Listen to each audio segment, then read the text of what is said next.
Okay, man. It's either a yes or a no. Just give me a minute, all right, deputy? I did give you a minute, sir, but we can't stand here for this long, okay? Lane. Yes, sir. I'm federal law enforcement. I'm going through a divorce. My wife is trying to take my kids. I'm just... Give me a minute, all right? Okay. You know what it's like. You know what it's like to be law enforcement. Well, how long do you need, buddy? Just give me a minute, all right? Guys. If we give you a minute, are you going to do the exercise? I will do it. Just... Okay. Like I said, I just don't like us standing here in the road, man. I don't either, but you know what? My kids are my life. I got you. No, you don't. Do you got kids? Exactly. Do you have kids? No. Exactly. So you don't know what it's like. If you are somehow unfamiliar with this viral piece of footage, meet ICE agent Scott Deiseroth, who was arrested under suspicion of driving drunk with his 2 young children in the back of his truck just a few months back. Well, that fact alone should be more than enough to label him as irresponsible. We certainly can't ignore this. Do you want to do the exercises or no? I'll do it. But you know what? What's homeboy doing down there? You know, guys, come on. Make sure we all sit because when it's out of the water, we don't want to get hit. We don't want you to get hit. That's why we're trying to do the exercise. That way we can move on. Are you Haitian? That's nothing to do with my wrist, buddy. My question was, are you Haitian? It doesn't matter. It doesn't matter where he's from. Deiseroth made the mindset that is cultivated, reinforced, celebrated by the culture of these federal law enforcement agencies abundantly clear to anyone with a functioning brain.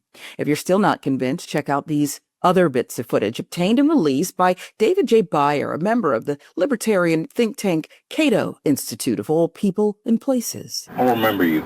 Okay, me too. Where are you from? Doesn't matter, man. It does. It doesn't matter. It does. It doesn't. It does. Deputy, Yes, sir. I'm asking you where you're from. I don't have to answer a question like that. You man. do. I don't. You do. You're not from America, Okay. so I'm asking you where you're from. Are you from Haiti? Why are you getting nervous now? Not answering. Deputy, are you from Haiti? I told you, man, I don't have to answer that questions for you, man. You do. I don't. You do. You don't pay me for this. I don't. Yeah, you. Actually, I do. You are from Haiti, right? I don't have to answer a question if I'm from Haiti or not. I'm from the Keys, and that's it. No, you're I not. don't have to answer a question, buddy. You're not from the It Keys. doesn't matter because you're going to jail for DUI.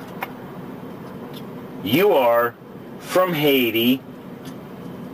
Tell me, right? Deputy, are you from Haiti?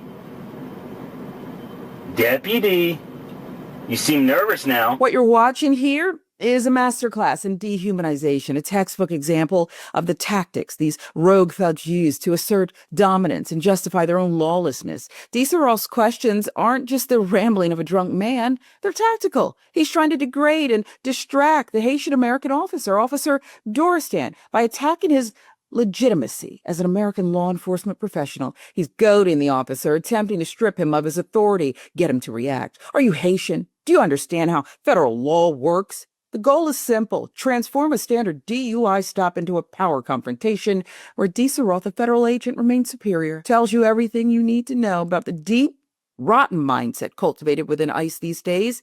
Agents, their badges, it supposedly grants them permanent, unchecked status above local law, crucially above the people they deem less than. If they treat a fellow officer this way, imagine how they treat a civilian. He's Haitian. I got it.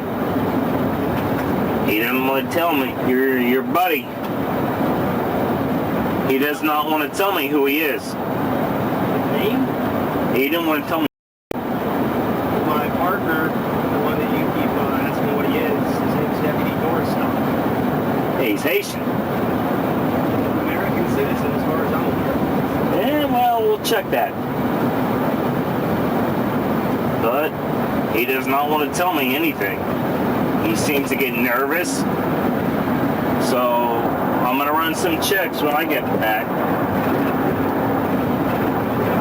I'm not threatening or anything. I'm just saying You know, The fact that Deiseroth's mind immediately went to seeking revenge for a situation he put himself in is a big enough indictment on his character already. But things get taken to a whole new level when that revenge entails subjecting, by all accounts, an American citizen to the unchecked violence of Donald Trump's secret police force. you seem legit. I'm not gonna do anything with you, but your boy talks a lot and does not want to tell me anything, so I'll run him, make sure he's legit and allowed to, you know, do what he's doing. I'm not He wasn't threatening. even supposed to be working right now. He just pulled over to help. Well, he might have himself then. Because he refused to answer any questions. He seemed to get real nervous. So I'll run him once I get out of here. And if he's not legit, oh, he's taking a ride back to Haiti. Well, that'd be sad. He's a nice guy. Well, you know, he may be a nice guy, but laws are laws, right? Yeah. So I'm gonna dig into him and see what's up.